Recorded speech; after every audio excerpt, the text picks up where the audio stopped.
Hi, my name is Ryan Lane. Welcome to my review channel. Today I will be talking about the top 10 best films that I saw in the year 2021. So I will discuss the numbers 10 through 2. Then I will discuss 5 honorable mentions that didn't quite make the cut but still had something noteworthy about them. And then I will be discussing my number 1 film for the year. Anyway, so let's begin. So for my number 10 pick, I chose No Time to Die. Now that film is, it's probably one of the best directed James Bond films since Skyfall. The action sequences are shot beautifully, like at one point following the 5-year skip between the opening prologue and the attack at the bio facility. There's a great shot where the camera turns upside down. It's like, just examples of those are really good. I mean, Bond is probably at his best written since, again, Skyfall. I mean, basically, long story short, this film is basically a return to form from Skyfall. And the James Bond song, No Time to Die by Billie Eilish, is really good. Personally, I still like Skyfall a little bit better, but I can see how people would watch No Time to Die and think, this is peak James Bond, or at the very least, this is peak Daniel Craig James Bond. And the ending, I mean, sweet Jesus, the ending. I mean, to put it in perspective, my mother was traumatized by the ending. That's how powerful the ending was for fans of the franchise. And so, yeah, with that. Yeah, those are my thoughts. Now, number 9, Citizen Kane, film from 1941. I mean, just based off of its relation to the present day alone, this film earns its slot on my list. Just in terms of the things where you go, oh yeah, that happened today, and oh. Or no, instead, that wouldn't happen today. And again, the film's political commentary is thankfully well balanced out by a great character analysis of the titular Kane himself. It's just about the quest for power and love and how those two are just irreconcilable. Anyway, so for my number 8 pick, Your Name. Now, this film is really good. It's an anime, came out in 2016. The only reason I didn't rank it higher is because it has a weird sort of television-style approach to storytelling in the very beginning, but at one point it all disappears. And this film probably has one of the best mid-act twists I've ever seen in a film ever. The only film I can think of at a moment, it's an Italian film that I can't for the life. I think it's Happy Lorenzo. Yeah, Italian film. Anyway, but I digress. It's a really good film. This film feels. The film was inspired by the Fukushima meltdown in Japan that happened a few years ago, and I feel like this film really masters, like, if Hollywood is to ever make a good film about the traumatic experience that is 9/11, I feel like this is the film they would look to in terms of inspiration for how to do it well. All right, now for my number 7 pick, Pig. I mean, just for the Nicolas Cage's monologue in the fancy restaurant alone, I was so captivated by that one scene. I mean, it's a great monologue by Nicolas Cage, and it's even greater reactions to it from the head chef himself of the restaurant. It's just really great. The cinematography is great. The writing it's really good. It's a great study of loss and how we respond to it. Yeah. So, and just a great subversion of expectations of the Nicolas Cage, loses insert blank here trope here. It's really good. Alright, so for my number 6 pick, Stillwater. For me, basically Matt Damon's performance alone. He is in my opinion, this is probably his best career best yet. Like, he is just so committed as a blue oil rig worker, just trying to do his best to help his daughter, but while also admittedly doing kind of sketchy things to help said daughter. And just the rest of the cast is great. The fish out of water premise, which can oftentimes is lazily mined for laughs, is really well done here. The cinematography sets things up well, shows how much of an outsider he is. Like, at one point, because again, like I said, he's an oil rig worker, and he forms a friendship with an actress, and he comes to her apartment, and the camera is focused on him, and he looks confused. Then the camera pans over to show that these people, they're wearing these masks, to which the audience is like, oh, it's really good. Everyone in the cast, Abigail Breslin, she's really good too. Even with the limited screen time she has, being in prison and all, it's in the context of the movie. So yeah, just really good, and a lot of good twists. The only thing that might make me rank it higher is if it had been paced just a little bit better. Just a little bit. Again, this film also does a mid-act twist really well. Anyway, so for my number 5 pick, Candyman. This film is just brilliantly directed. Like, every shot, it just feels amazing, and it really highlights the writing well, and just it maximizes the horror. Like, my favorite set piece of the film involves the art gallery exhibit where the couple making out in the art gallery gets killed. I mean, that scene alone is what slashers should be. Like, characters that you at least semi care about, have personality, and are staged in a creative manner other than just I'm the villain of the story, die. Its racial commentary is really good. It's just, yeah, it's brilliantly shot, brilliantly acted. Yahya Abdul-Mateen II just gives a knockout performance. It's a great film. All right, for my number 4 pick, 9 Days. Now, I mean, this film, it's, again, also a really good film. Like,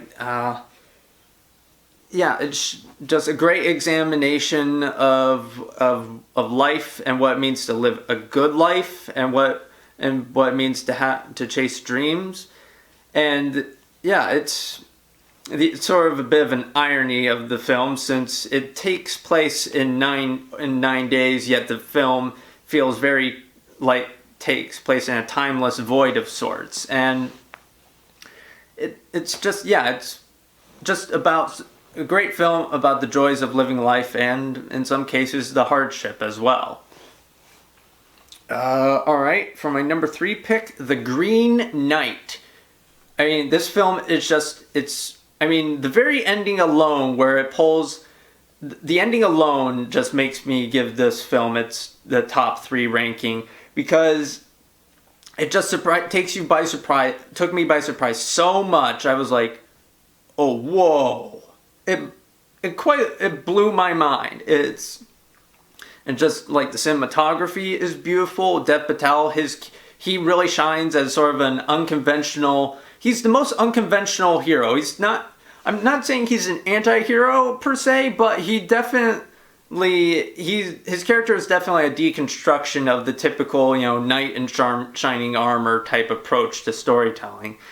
And it's really good. Like, all the supporting cast is really good. Like, even a character who like goes on a monologue throughout the aftermath of a battlefield, like, even his performance it's just really good.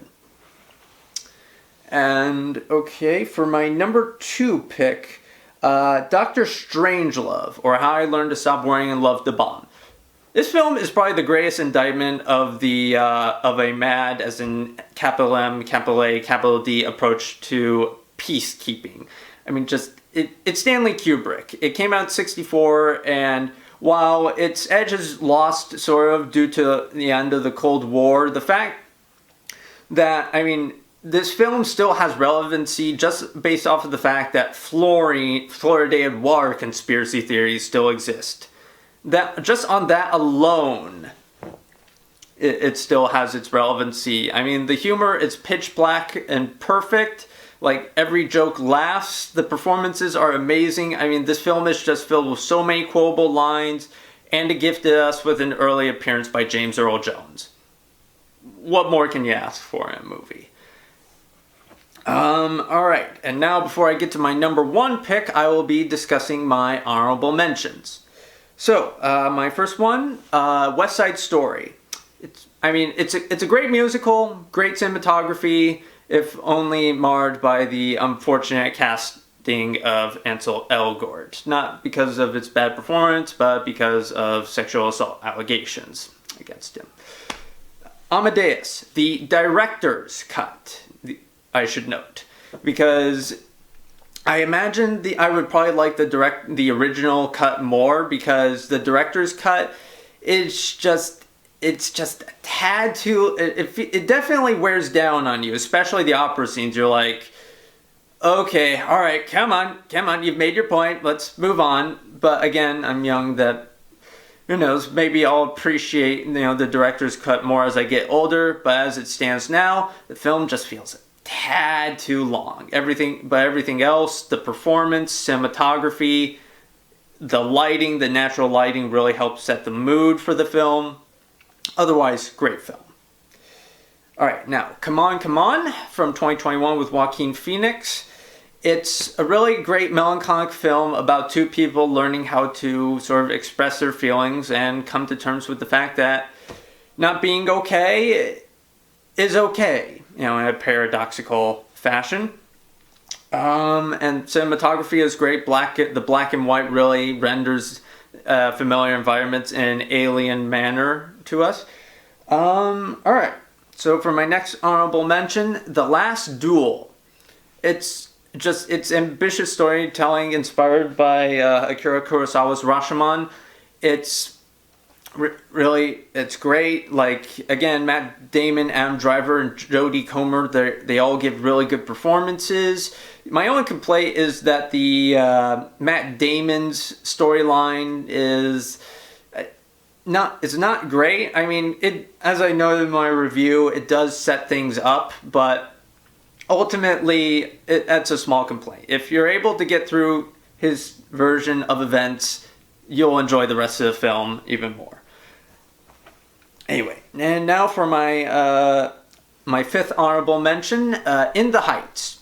It's a great musical. It really uses abstract imagery and surreal visuals to tell the story. I really love it.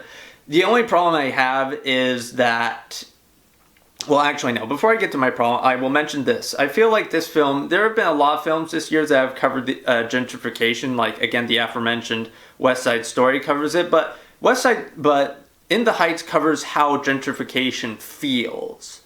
I think that's probably Like, at one point, there's a scene where a woman tries to get her clothing special napkins fixed, but, I mean, you feel the heartbreak when she figures out that the pricing is just too darn expensive for her. So, again, my one problem with the film, it's the pacing. Like, this, at 2 hours and 20 minutes long, this film feels just a little...